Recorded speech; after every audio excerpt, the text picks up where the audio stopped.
What does it take to become a professional truck driver? On this episode of Driven Too Far, we're covering the steps it takes to get your new career in gear. Hello, I'm Andrew Winkler, and this is Driven Too Far, the truth about trucking, a podcast that helps over-the-road truck drivers balance career and family. Welcome back to Driven Too Far. On today's episode, we're talking about what it takes to become a professional truck driver. So first and foremost, you need to understand that the government says you need to be at least 21 years of age to obtain a commercial driver's license to travel from state to state. Now, there is an exception to that rule.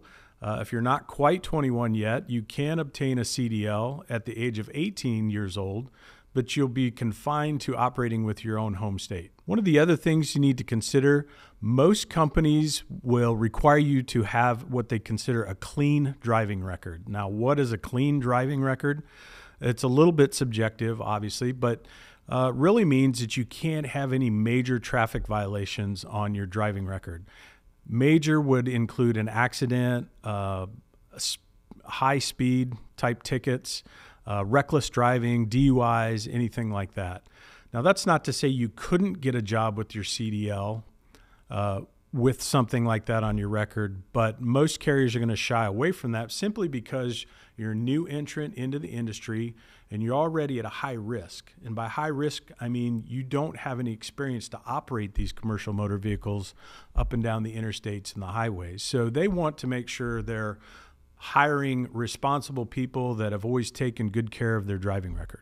So if you met that hurdle, the next thing is to think about, where do I get my training to become a commercial driver? A great place to start is usually your community colleges right there in your hometown. Another consideration might be there are actually some of the larger truck lines now that are providing CDL training for free. Now, the kicker to that obviously is if they give you the training, they're going to expect you to go to work for them when you complete that training. I would just start with a simple Google search on CDL training, and it should give you a list of ideas of where you can start. Go ahead and reach out to your community college and just have a conversation with the admissions people. You need to ask how long their program is, what the program costs, how often the programs start. Most of them run from 6 to 8 weeks long, and they'll start several of them during the year. The tuition fees at the community colleges are usually from $1,000, maybe up to $5,000. Most of these types of courses are a certificate type course, so they're not always eligible for financing or student loans, if you will. So you need to ask the admissions officer about that. What is the price of the class? How do a lot of students come up with the money? Do you take a credit card? Is it something where you just need to save up the cash? Another option might be if you've talked to a trucking company in your local area, they may be willing to sponsor your schooling and absorb the cost for you. Many of the larger truck lines across the United States have started their own in-house schools. And if you agree to go to work for those truck lines after you graduate and get your CDL, they will waive the fees. They provide it for free of charge, but obviously you have to go to work for them for probably a year or two to pay off or pay back that schooling, so to speak. So be aware of that. There's some free options out there, but there's usually a catch to it as well. Class length can be anywhere from 4 to 8 weeks in these community colleges. Most of them do go like a Monday through Friday schedule, 8 to 5. So it's almost like a 40-hour per week type of instruction. That's important that you know that, because one of the things that happens is, people say, I want to go to this school and get this training, but I also need to maintain some sort of income for myself or my family. So how do I do that? And you need to know that up front.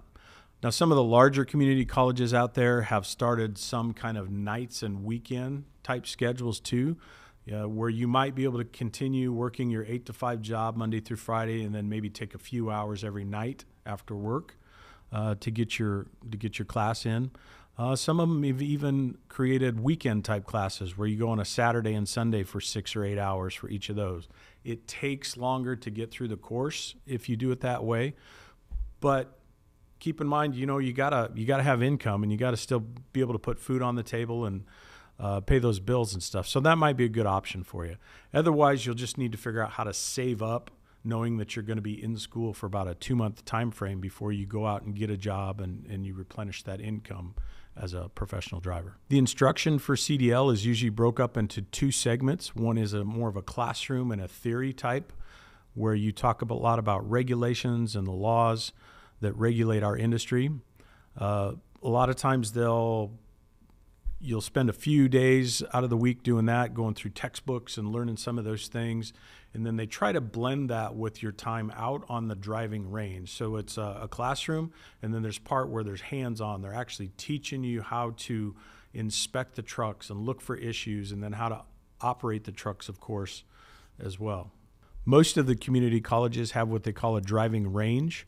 Well, you'll be in a confined space operating the vehicle like on a large parking lot, something like that. So it's slow speed maneuvers. They're teaching you how to turn the truck, how to back the truck, how to park the truck back into a dock and things like that. And then once you get some of that down, they'll probably expand that, and they'll start to take you out on road trips, out on city streets or highways, so you can get that kind of experience as well with operating the vehicle at road speeds. Once you've gone through the class itself, say you're into week maybe 7 and you've had that much training, they're going to test you out at the end of that. And the idea is most of these schools and instructors are licensed or certified third-party testers, where they can actually take the place of your state examiner and give you the written test and the driving part of the test. So the nice thing about that is the instructors that you've worked with for the last 6 or 7 weeks are also the instructors that are probably going to give you the test at the end. So it just helps make you feel a little bit more comfortable in the process and feel like you've got somebody you've already built a relationship with. Maybe bring down the nerves just a little bit. There'll be a written part, and then there'll also be a road test, so to speak, where the examiner is riding shotgun in the passenger seat with you, and they'll make you go out on the roads and highways and operate the vehicle so they can see that you can handle the truck appropriately. So you get past that, you walk out with your CDL, your proud new owner of a commercial driver's license, ready to start your new career. So how do you go out and actually get a job? Well, hopefully, as you've been going through the school in that 6 to 7 week time frame, there probably will have been some recruiters from trucking companies coming in to give you presentations and trying to sell you on why you should go to work for their company. You may even get a chance to go on some field trips and maybe go tour some truck lines if you live in a city where there's some truck lines nearby. And those are probably the best case scenario, because you get to see that truck line and that employer in action, get to understand a little bit about their culture, how they treat people. Is it really somewhere I want to work? What does their equipment look like? Do they take care of their equipment, or are they running older equipment and maybe it looks like it's not maintained very well? Those would be great things to find out before you start applying for jobs, for sure.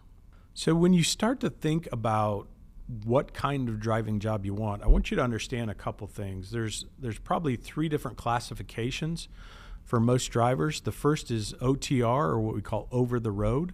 These are the trucking jobs that have long hauls to them, where the truck may be going out 500 miles or more from the home terminal. These drivers are typically gone at least a week at a time, maybe up to 2 or 3 weeks at a time, depending on that carrier and what kind of freight they haul. But that's also the type of job that's gonna make the most money for you. So if you got into this thing because of the money, because you can make a good living, you'll want to consider an OTR job. And alongside of that, you get to see part of our beautiful country, traveling up and down the highways and stuff, and that may be a big reason why you got into it. You like the solitude, you like the idea of driving, you get out and get to see things, and you make great money while you're doing it. So that's the OTR route. Another one is what we call regional routes. These are typically lanes where maybe the truck goes out 200 to 500 miles from the home terminal. These drivers are usually home once a week. They may be home throughout the week, a night or two, but you can plan on being gone from the house at least a few nights a week doing that. It's kind of in the middle when it comes to the money. So what you're doing is you're trading off the home time for less money. So the more home time you need or want, probably the less money you're going to make. And then the last thing is the local jobs. These are the jobs where the driver's usually home every night. You get to sleep in your own bed. These would be things like driving a ready-mix truck, sanitation truck, maybe a food distribution truck where you're You're working for a distributor that stops to all the restaurants in your hometown and make 20 deliveries a day. So that's kind of the trade-off there, is if you need to be home and you've got a family that you need to take care of and you can't be gone for long periods of time, maybe local is the right route for you. Just understand you probably won't make as much money as if you can be gone from the house and away from home. And that's really where the money comes from, is those guys and gals that can go OTR. So narrow that down. Figure out what kind of mode or what kind of job you're looking for. Is it the long haul thing, or do you need to be home every night? You're going to submit some applications, and I would recommend you do it to more than one carrier. Find several carriers in your area you think would be a good fit for you. There's no guarantee they're going to hire you. Not every truck line is equipped to take on new students or fresh graduates out of trucking school.